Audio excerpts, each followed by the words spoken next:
spilling all the tea was still too hot. Lakeysha Keysha, queen of the plot. Hit that bell, cause the tea don't stop.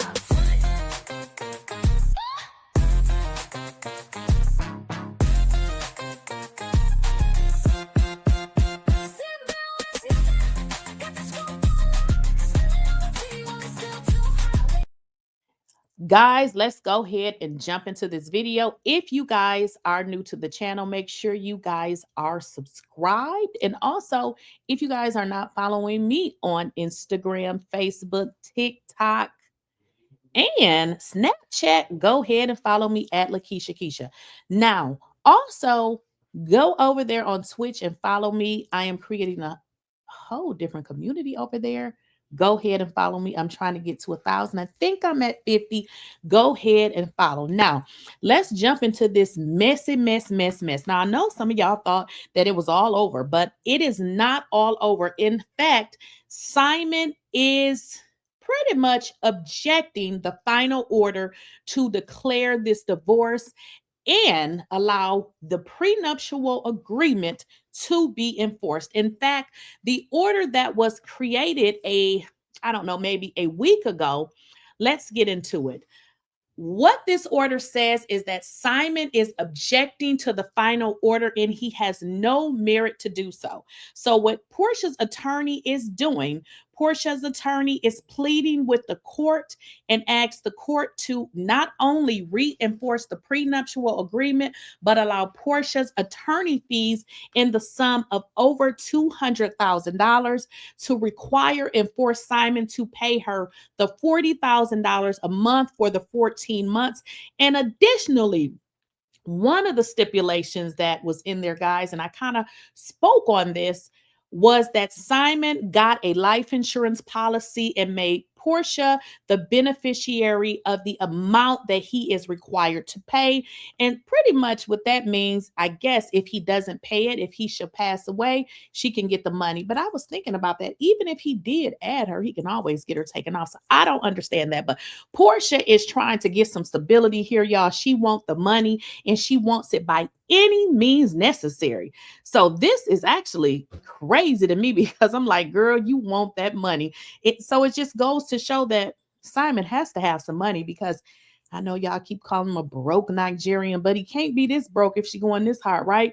So not only does she want those things, she is requesting the title to the 2021 Rolls-Royce Ghost. And let me just share my screen. I'm not going to read this entire thing to y'all, but just so y'all know, I ain't making shit up, because I know, they dragging people online, talking about they making stuff up, child. But as you can see, I've outlined some of it. But Porsha is requiring the title to the 2021 Rolls-Royce Ghost automobile that is, at the time of this agreement, titled in Simon's name only, in connection with the transfer of the 2021 Rolls-Royce Ghost automobile. Wife, husband shall pay off any and all debt owed on this car. So Porsha, like, pay it off, give me the title, it belongs to me. Now, if we were to get into where did all of this come from, as you guys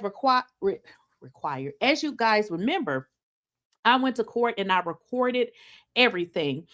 But what Simon was actually disputing is not necessarily that he did not want to pay Porsha. He disputed the terms in which he's required to pay, because he said, listen, okay, I'm going to sign this prenuptial agreement. I'm going to pay you because you're my wife. I don't want you to work, which essentially means if we should break up, it will probably take you 3 years or so to get yourself on your feet to start working. Well, Simon is saying Porsha broke that agreement. So essentially he's saying, why should I have to pay this woman when we agreed that she would not work? But here's the deal also, y'all. I don't believe in the prenuptial agreement. It may have said that. Now, I could be wrong. Now, because if you guys remember, the judge ruled to enforce the prenuptial agreement. But of course, Simon is objecting still, which means he is preserving his right to an appeal.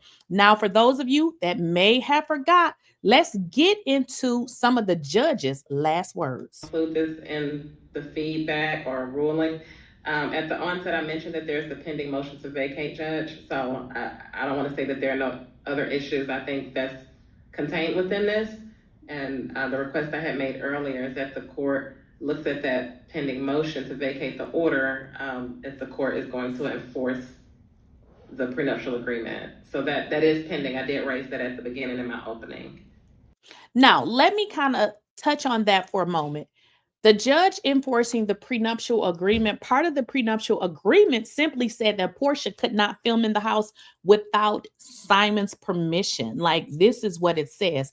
So what Simon's attorney is saying, if you are going to enforce the prenup, we know that the court can't rewrite the contract, but if you're going to enforce the prenup, you kind of got to enforce the entire thing. You can't pick and choose. So in this case, the judge said, I'm enforcing a prenup, but I'm going to still let her film, which is a problem because you're either going to enforce it or not, because it seemed like the judge is doing preferential treatment, because if you're enforcing a prenup, you're enforcing a prenup. You can't say, I'm enforcing it, but you can still do this. So let's get into the judge's final words. Obviously, we oppose that then. Okay.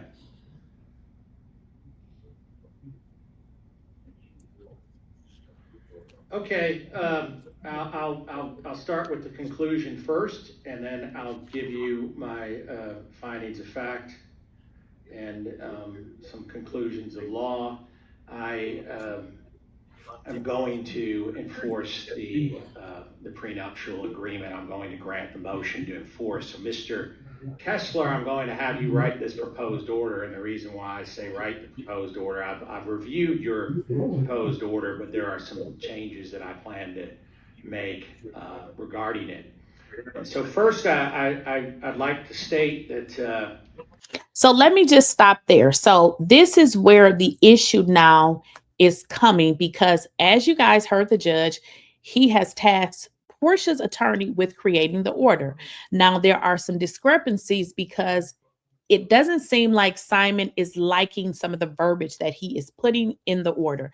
Now, in court, Simon's attorney did say that if Kessler was going to draft this order, that they wanted to make sure that it doesn't get to a salacious tone.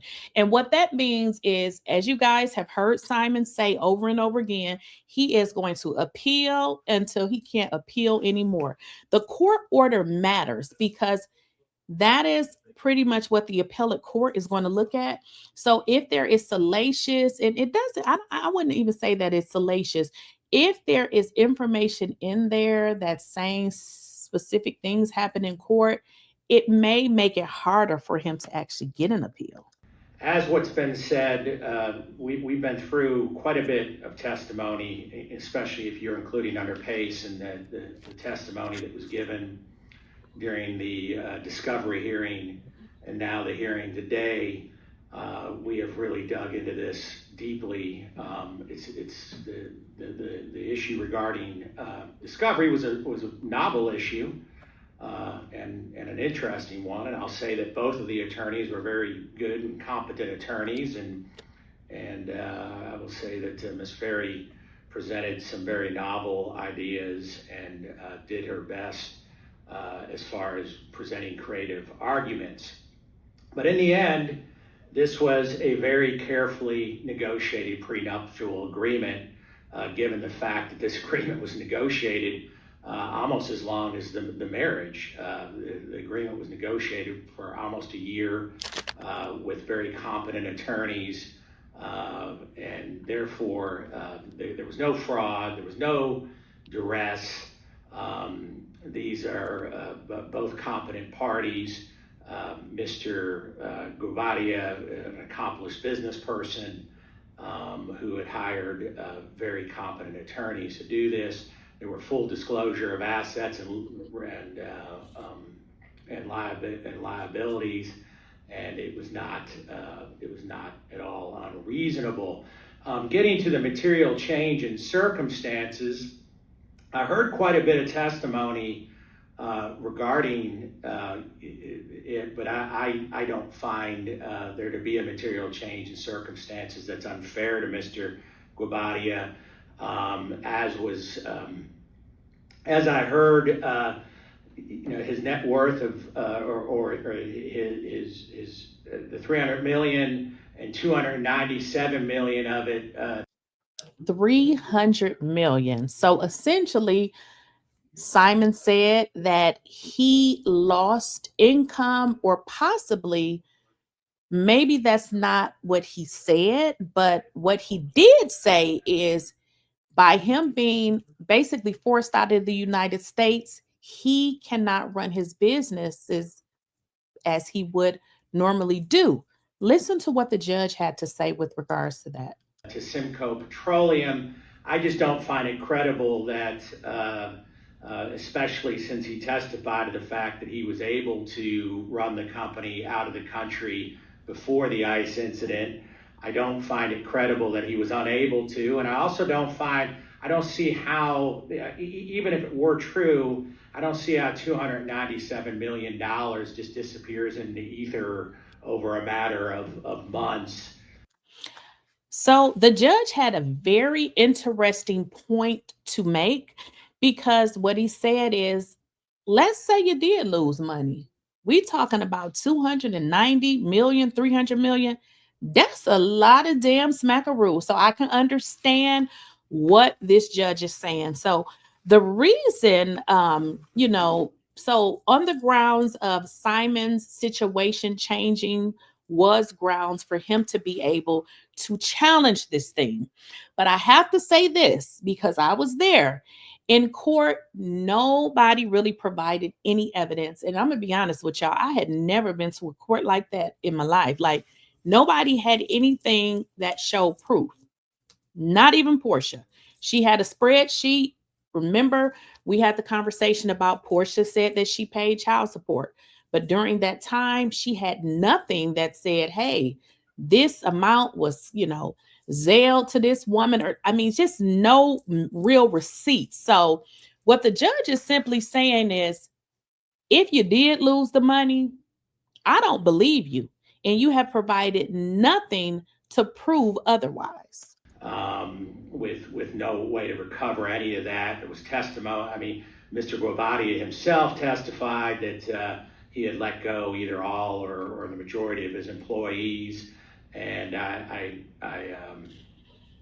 feel that this was, if there has been, in fact, issues with Simcoe and harm, as was pointed out in the closing and in testimony, there were no other witnesses that came on to testify as to what Mr. Guobadia's current net worth is. So basically, and essentially what the judge is saying, even if it was true, and I don't know if what he was saying was true or not, the judge is saying, where is the evidence? Now, one of the things we can take into consideration is that Simon had just been let go from ICE. He said his devices were gone. He didn't have access. So that could have played a part into why he did not have whatever this information is that the judge is saying. You didn't bring any evidence. So maybe when he does his appeal, he'll be able to present some new information. Where the company stands. I had questions in my mind, were there adequate higher level employees that could have taken the reins. $270 million company is quite a large and successful company. And so I didn't find that at all. Regarding, and I sort of referred to it as an extra prong, and I've already referenced Ms. Ferry's creativity here. Both attorneys have tried to make equitable arguments to me, and I'll get to Mr. Kessler's a little bit later regarding the house. But regarding Ms. Ferry, she made a very valiant attempt at an equitable argument. The confidentiality was very, very important to Mr. Guobadia, and of course you can't unring the bell, and what's been done is done. And so, really the entire contract should be blown up over this.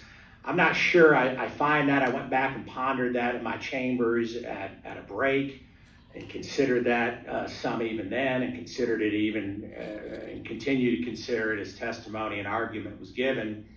I'm not even sure that in of itself is a valid reason to blow up the contract. But I would say that in the end, both parties had unclean hands. I know Mr. Guobadia cited his children, how important the privacy and the confidentiality was to him. But there was testimony and evidence or evidence presented that Mr. Guobadia has a large Instagram following. He was happy to make posts regarding the marriage, and of course I saw the testimony with Ms. Williams and the evidence with her podcast episode that broadcast to a very large audience. And so we ended up with an argument really about who has more unclean hands or who drew first blood. But in the end, I would say that both parties have unclean hands when it comes to the confidentiality aspect of the prenuptial. So let me kind of quickly explain that. Another one of Simon's arguments was Porsha violated the confidentiality of the prenuptial agreement, which again, I did not find out until I actually went to court because we don't have access to their prenuptial agreement. And I also learned it was, I guess, 250 something odd pages. So within the prenuptial agreement, Porsha was not supposed to talk about things related to their marriage, the house, and things of that nature. Now, those were one of the things that Simon cited in his, motion to not enforce his prenuptial agreement. As you guys heard the judge went looking and said, look, not only did we receive testimony, but both of you and Porsha were pretty much doing the same thing. So I didn't think that was a reason to not enforce the prenuptial agreement. Give me a second here.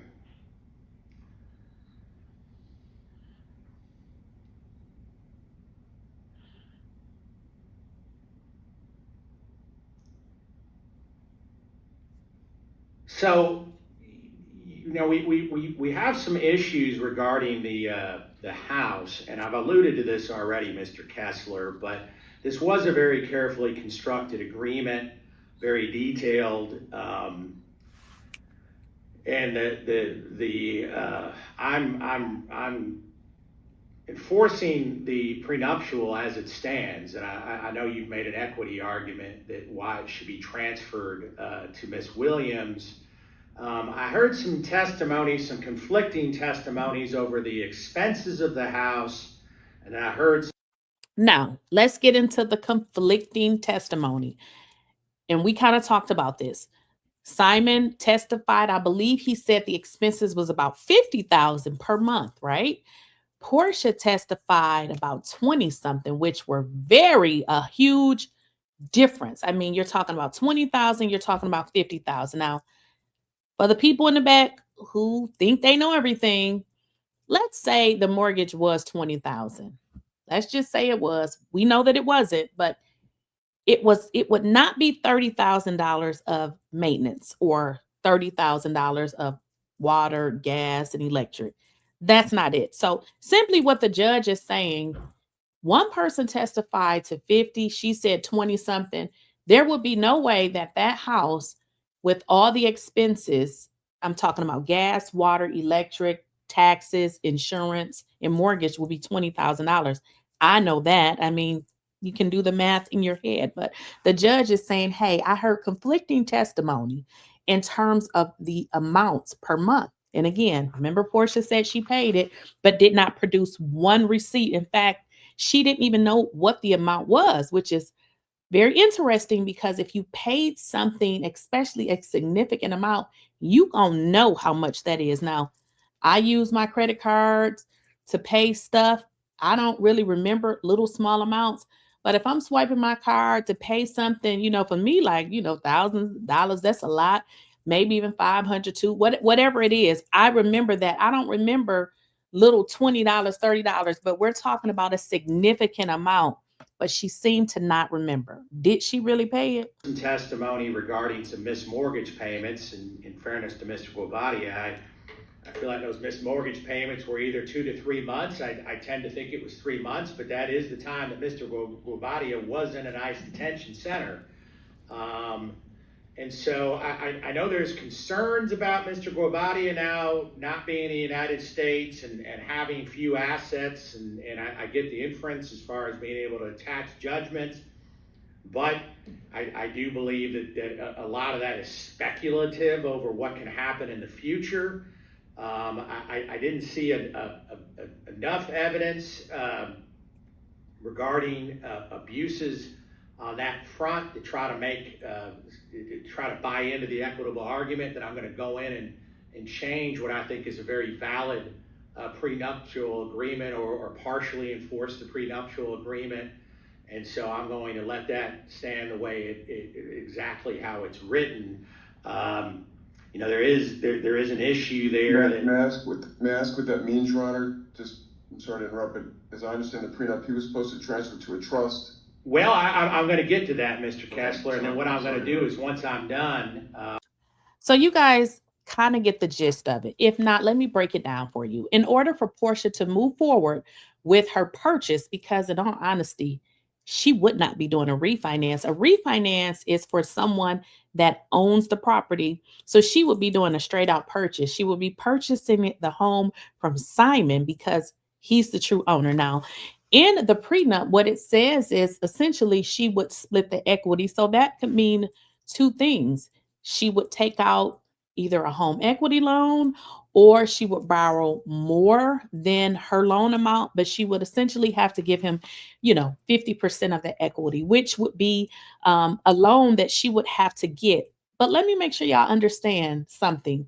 She cannot get a loan until the property is transferred in a trust. So by Simon rejecting this order, what do y'all think happens to Porsha? She cannot refinance this house because, I'm sorry, I shouldn't say refinance. She cannot purchase this home because the home is owned by someone else. And essentially, in order to get it, she would have to have what permission? She would either have to have permission or a court order, which is something she doesn't have. Now I need you guys to really think about this for a second. Even once the court order was complete, they were giving Simon another 30 days to put the home in a trust. And then if he did not do it, the judge said the court would do it. So essentially what this is bad news for Porsha. Porsha, you're not getting the car because obviously, he has not paid it off. It is a lease vehicle, and the house is something that she's waiting and hoping to see what's going to happen. But what is happening in the meantime? What's happening in the meantime? Because one thing we probably know for sure is that Simon is not making those payments. So essentially, this means that Porsha needs to figure out a way to come up with these payments and keep this house from being lost, because essentially the bank don't give a crap who pays as long as it's been paid. So at this juncture, Porsha's home purchase has been halted as Simon rejects the final order.